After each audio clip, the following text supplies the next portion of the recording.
The political marriage between the federal Liberals and the NDP is over, and that means Canadians could be headed to the polls sooner than expected.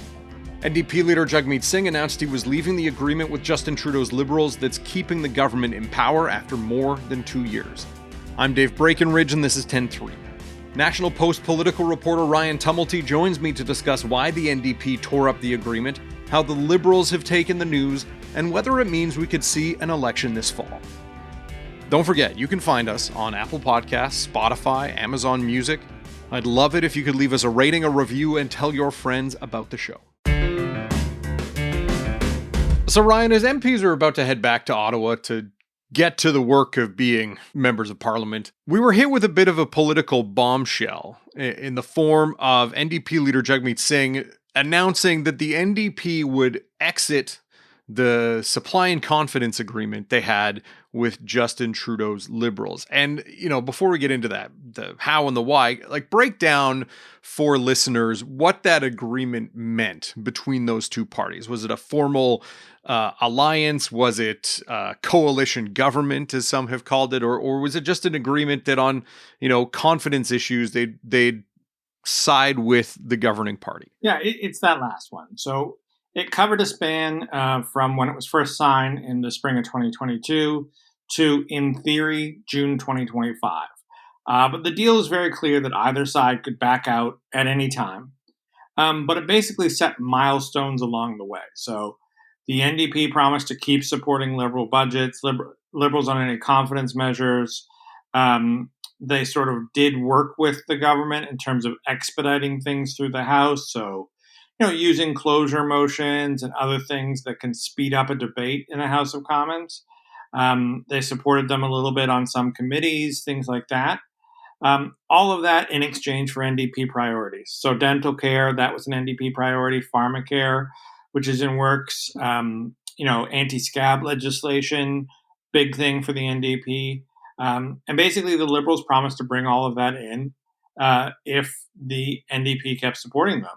The deal was supposed to run until June of next year, but the NDP pulled the plug on it early. And Canadians learned about this largely through a video that was released by Jagmeet Singh. What was the nature of his explanation for why the time was now to say, we're going to step away from this agreement? It doesn't work for us anymore. Yeah, I'll tell you what he said in the video, and then I'll tell you what NDP insiders sort of said elsewhere. So firstly, he said in the video that, the Liberals were just continuously showing to be corporate sellouts, that they were selfish, that there was a time now for setting up a contest between the Conservatives and the NDP. He said, the Conservatives are leading. We are the party to fight them. That's what the NDP was trying to get across. So they were really pushing that message. That was the pitch that Singh made in that video. And they really did time this. They kept it a secret, which is hard in Ottawa. News didn't break until they broke it a couple of hours beforehand. And they really pushed that message. Behind the scenes, I'm told that certainly the NDP was frustrated at the speed at which the Liberals were bringing in things in that deal. Something like pharmacare, which still isn't through the Senate. They believe that if the Liberals were serious about these things in the deal, they'd be working a little harder on them.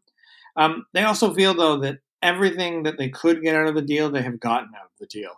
And that it was time to start drawing lines in the sand between themselves and the NDP, between the NDP and the Liberals, rather. And I think, the NDP was hearing from a lot of constituents on doors that we like you, but we don't like this deal. One of the things that I think a lot of people were wondering about was the notion that the federal government's decision to force matters when it came to the CN and CPKC rail stoppages was kind of the straw that broke the back of this deal. Is that the case? Was that kind of the last straw for Jagmeet Singh and the NDP? Yeah, so we did some reporting at the Post, talked to a lot of people.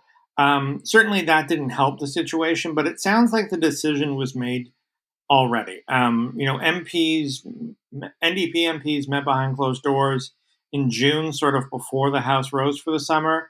And they were already saying, this is time. It's time to start pulling out of this deal. That's the message that Singh got in that meeting. Those MPs went back, talked to constituents, talked to people over the summer, on the barbecue circuit, and that message kept getting reinforced that it's time to leave. We're done. We should be done with this. And the final decision was apparently made in early August. So that was before the CNCPKC lockout. And it was also before Pierre Poilievre sort of called out Jagmeet Singh and said, you need to get out of this deal. Now, speaking of the notion of people calling out the NDP saying you should just get out of this deal, I mean, you could follow the NDP leader's Twitter account for the last couple of years. And while they were supporting the government on a number of measures, and so long as NDP policy ideals were met in certain areas, there's a lot of negativity directed toward the Liberal government, especially on things like affordability and the cost of housing. The NDP was one of the biggest critics of the Liberal government, and a lot of people argued or would respond to Jagmeet Singh and say, well, why are you supporting this government then? Why don't you just walk away from this deal and force Canadians to go to the polls if you are so distrusting of the Liberals and what they're bringing to the table? Did Jagmeet Singh offer any indication as to why they've supported the government for this long if they were so unhappy with kind of these big issues for Canadians? Yeah, I think for the NDP, it was about what they were getting done. And so, the NDP have never been in power federally. They've never really been particularly close to power federally. So this was an opportunity for them to do something and to actually get some of their policies proposed and sort of through the House of Commons. Instead of just proposing private members' bills that go anywhere, you could get the backing of the government. So I'll give you one example of it because it's a really crystal clear example of that. And that is the anti-replacement worker or anti-scab legislation. The NDP has a big tie, obviously, to organized labor, always has. That legislation is important to organized labor. It is something that they've always wanted. And it is something that the NDP have pushed for over and over and over again. I think there were 3 or 4 times in the last 15, 20 years in which the NDP have introduced legislation along those lines, and it has just never gone anywhere. So for the NDP, now they get the Liberals supporting it. The Liberals didn't put something like that in their platform. The Liberals would not have done that absent this deal. So for the NDP, it's about getting something that they've long wanted actually passed. And you can say the same thing about dental care, about these early steps on pharmacare. These are NDP proposals that, absent a deal with the Liberals, were just not going anywhere. We'll be right back.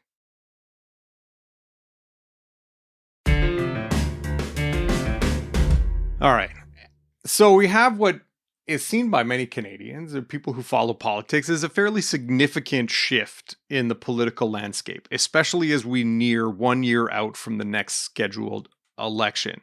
But if you were to ask the Liberals, they don't seem to think it's as big a concern. What was the Prime Minister's response to this news, especially the day of this news? Because he was available for press questions that day, if I recall correctly.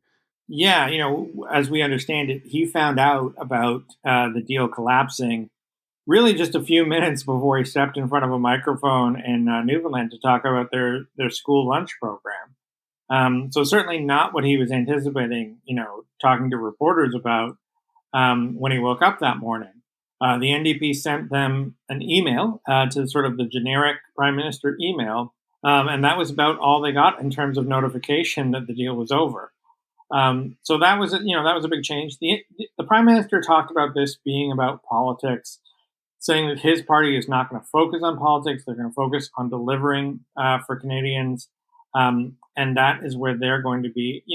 I think there's a certain sense in the Liberal ranks that this is out of their hands now. They'll try to make deals, I'm sure, with the NDP and with the Bloc to keep the government going. But I think there's a certain recognition that they don't have control over this anymore, and they sort of have to accept that. The Liberal strategy for re-election, as they stand here 20 points behind in the polls with the Conservatives, but the basic Liberal strategy for re-election, if you talk to any Liberal insider, is about time. It's about time to let some of the programs that they've introduced, so things like dental care, things like pharmacare. In a lot of provinces, the $10 a day daycare program hasn't kicked all the way in yet. So for the Liberals, the proposal, the plan is time. Let those programs sink in late this year, next year.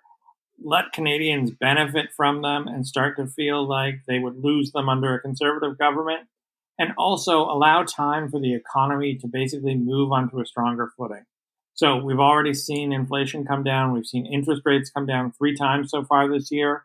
That is going to help a lot of Canadians feel better about the economy. And that is basically the Liberal strategy of election. So, I think there was obvious frustration in Liberal ranks that this happened, but they also see it as a bit out of their control. Hmm. You mentioned the idea of time. We are about a year out from the next scheduled election. Do you get a sense that this buys Jagmeet Singh some time to correct the record, in his view, of his party with Canadians? That he has time to reset and say, we are the party that's looking out for the little guy that the Liberal Party is leaving behind. And this gives him an opportunity to do that. I think that's certainly the hope. I think they want to create distance between themselves and the Liberals. They want to be able to say, we are different. We have different agenda. You've heard Jagmeet Singh already talk about, other parties work for corporations and CEOs. We work for the people. We would be a government for the people. You're already starting to hear that rhetoric. I think there is, though, a real push to distance themselves from the Liberals, which was hard to do when you were in a confidence and supply agreement with them. And for his part, conservative leader Pierre Poilievre must just be kind of giddy at the prospect that this agreement is ending. I think that even his response to the NDP's announcement seemed that he was quite pleased with how this was all shaking out. What was his response, and how does this potentially benefit his party? Yeah, so I mean, you saw Pierre Poilievre come to the mic right away. He's already called on Jagmeet Singh to get out of the coalition and supply agreement. Confidence and supply agreement rather. So he's already made those calls, but just getting out of the agreement doesn't give Pierre Poilievre what he wants. And what Pierre Poilievre wants is an election. He keeps talking about it being a carbon tax election. Um, you know, any political strategist will tell you that a lead, a year out from an election is nice, but it's not nearly as good as a lead on election day. And so for the conservatives, having an election as soon as possible is really important to them. They would love if the government fell tomorrow. They are really looking to take advantage of their polling lead to sort of strike while the iron is hot. So you're already seeing the first thing Pierre Poilievre did was accuse Jagmeet Singh of making a stunt out of this because the NDP leader did not commit to voting down the government. So you can tell already that there's going to be significant pressure from the Conservatives on the NDP to go that next step, not just to, um, pull out of the confidence and supply agreement, but to also vote the government down. And to that end, is there a chance that we could see an election this fall? I mean, stunts aside, and arguably, I can imagine that we'll see a non-confidence motion put forward by the opposition if they had the chance this fall to kind of test the NDP's fortitude here. But what are the odds we'll see an election before Christmas? I think the odds are pretty decent. I'm not in the NDP's head. I don't know exactly what they are thinking. Certainly, they have set up the chances, and the NDP leader has acknowledged that an election is now more likely. The Conservatives will get a chance to put a non-confidence motion in front of the House.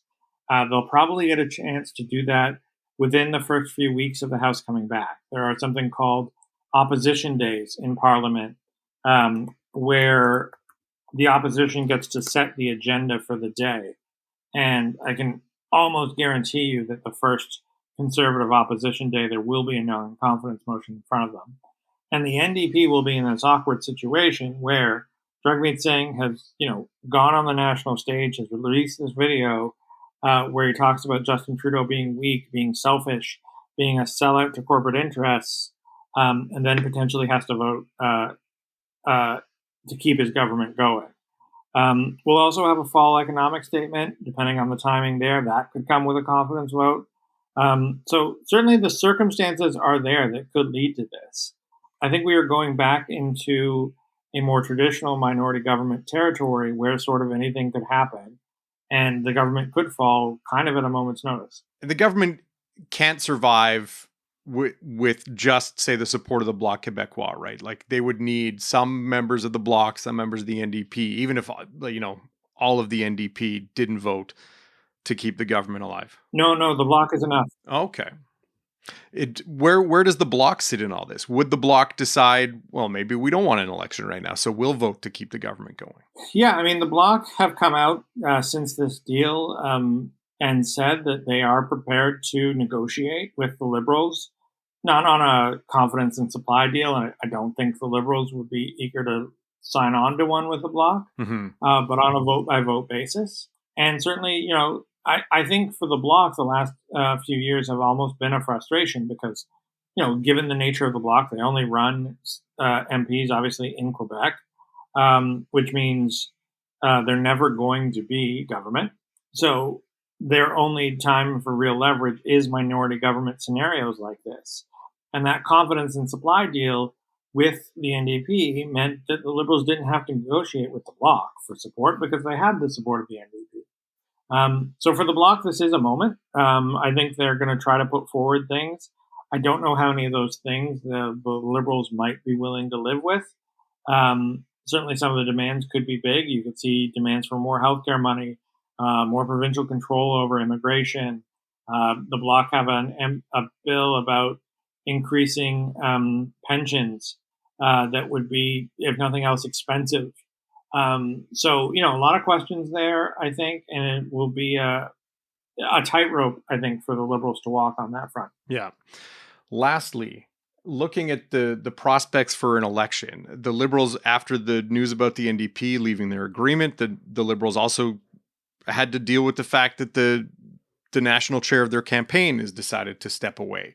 Are the Liberals in a place now where they could contest an election? Do they feel ready to run on their record based on what you're hearing from insiders in Ottawa?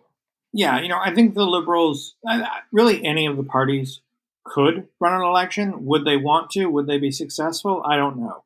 Certainly, I think the Liberals, again, they're waiting this out. They want an election later rather than earlier. They are, on some level, more ready than the NDP. They have more candidates nominated. They have a pretty decent amount of money. Remember, of course, that in federal campaigns, despite the amount of money that the Conservatives are raising, there is a cap on how much you can spend. And I'm sure the Conservatives, the Liberals, and the NDP will all hit that cap. So, they all have the ability to do this, I think. Certainly, I think some parties are more ready than the others. The Conservatives are probably the most prepared for a campaign because they so desperately want it. But I think any of these parties could fight the campaign if they needed to. For the Liberals, losing Jeremy Broadhurst, their national campaign chair, was a big setback. He's, a big name in the party. He's been very influential in developing the Liberals' election strategy and skills. But they do have other people who can step into that void and who can play a bigger role. And the Prime Minister himself is, even his opponents will agree, a strong campaigner. So I think if it came to it, they'd be ready. But certainly, the Liberals were not anticipating a campaign this fall. So it would be more of a challenge to get ready for. Mm-hmm. Well, given the unpredictability of Canadian politics, I guess we'll see how this all plays out in the coming weeks. Ryan, as always, thanks for your time. No problem. Take care. 10-3 is produced by Sean Knox. Theme music by Bryce Hall. Thanks to my guest, Ryan Tumilty. More from him at nationalpost.com. I'm Dave Breakenridge. Thanks for listening.